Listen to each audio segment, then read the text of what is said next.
ಯೋಹಾನ ಅಧ್ಯಾಯ 20 ವಚನ 1-2, 11-18. ಭಾನುವಾರದ ಮುಂಜಾನೆ ಮಗ್ದಲದ ಮರಿಯಳು ಯೇಸುವಿನ ದೇಹವಿದ್ದ ಸಮಾಧಿಯ ಬಳಿಗೆ ಬಂದಳು. ಆಗ ಇನ್ನೂ ಕತ್ತಲಿತ್ತು. ಸಮಾಧಿಯ ಬಾಗಿಲಿಗೆ ಮುಚ್ಚಿದ ದೊಡ್ಡ ಕಲ್ಲು ಅಲ್ಲಿಂದ ತೆಗೆದು ಹಾಕಲ್ಪಟ್ಟಿರುವುದನ್ನು ಕಂಡ ಮರಿಯಳು ಸೀಮೋನ್ ಪೇತ್ರನ ಮತ್ತು ಮತ್ತೊಬ್ಬ ಶಿಷ್ಯರ ಬಳಿಗೆ ಓಡಿ ಬಂದು, ಅವರು ಸಮಾಧಿಯೊಳಗಿಂದ ಪ್ರಭುವನ್ನು ತೆಗೆದುಕೊಂಡಿದ್ದಾರೆ, ಆತನನ್ನು ಎಲ್ಲಿಟ್ಟಿದ್ದಾರೋ ನಮಗೆ ಗೊತ್ತಿಲ್ಲ ಎಂದು ಹೇಳಿದಳು. ಆದರೆ ಮರಿಯಳು ಅಳುತ್ತಾ ಸಮಾಧಿಯ ಹೊರಗೆ ನಿಂತುಕೊಂಡಿದ್ದಳು. ಆಕೆ ಅಳುತ್ತಾ ಸಮಾಧಿಯೊಳಕ್ಕೆ ಬಗ್ಗಿ ನೋಡಿದಾಗ ಬಿಳುಪಾದ ಬಟ್ಟೆಗಳನ್ನು ಧರಿಸಿಕೊಂಡಿದ್ದ ಇಬ್ಬರು ದೇವದೂತರನ್ನು ಕಂಡಳು.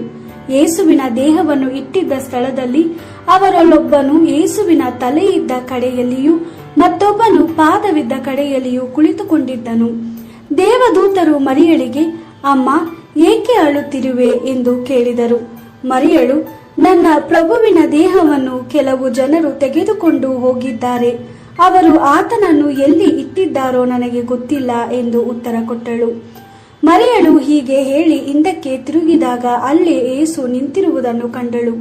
ಆದರೆ ಆತನು ಯೇಸು ಎಂಬುವುದು ಆಕೆಗೆ ಗೊತ್ತಿರಲಿಲ್ಲ.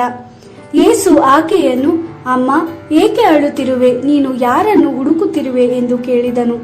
ಇವನು ತೋಟವನ್ನು ನೋಡಿಕೊಳ್ಳುವವನಿರಬಹುದೆಂದು ಮರಿಯಳು ಯೋಚಿಸಿಕೊಂಡು ಅವನಿಗೆ, ಅಯ್ಯ, ನೀನು ಯೇಸುವನ್ನು ತೆಗೆದುಕೊಂಡು ಹೋದೆಯಾ?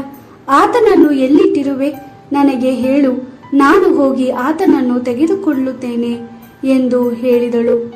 ಯೇಸು ಆಕೆಗೆ, ಮರಿಯಳೇ ಎಂದನು. ಮರಿಯಳು ಯೇಸುವಿನ ಕಡೆಗೆ ತಿರುಗಿ ಯೆಹೂದ್ಯರ ಭಾಷೆಯಲ್ಲಿ ರಬೂನಿ ಎಂದಳು.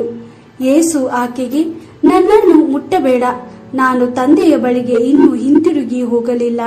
ಆದರೆ ನೀನು ನನ್ನ ಸಹೋದರರ ಬಳಿಗೆ ಹೋಗಿ, ನನ್ನ ತಂದೆಯು ನಿಮ್ಮ ತಂದೆಯೂ ನನ್ನ ದೇವರು ನಿಮ್ಮ ದೇವರು ಆಗಿರುವ ಆತನ ಬಳಿಗೆ ನಾನು ಹಿಂತಿರುಗಿ ಹೋಗುತ್ತಿದ್ದೇನೆ ಎಂಬುದಾಗಿ ಹೇಳು ಎಂದನು.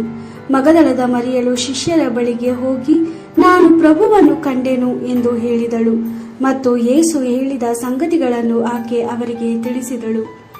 ದೇವರ ವಾಕ್ಯವಿದು. ದೇವರಿಗೆ ಕೃತಜ್ಞತೆ ಸಲ್ಲಲಿ.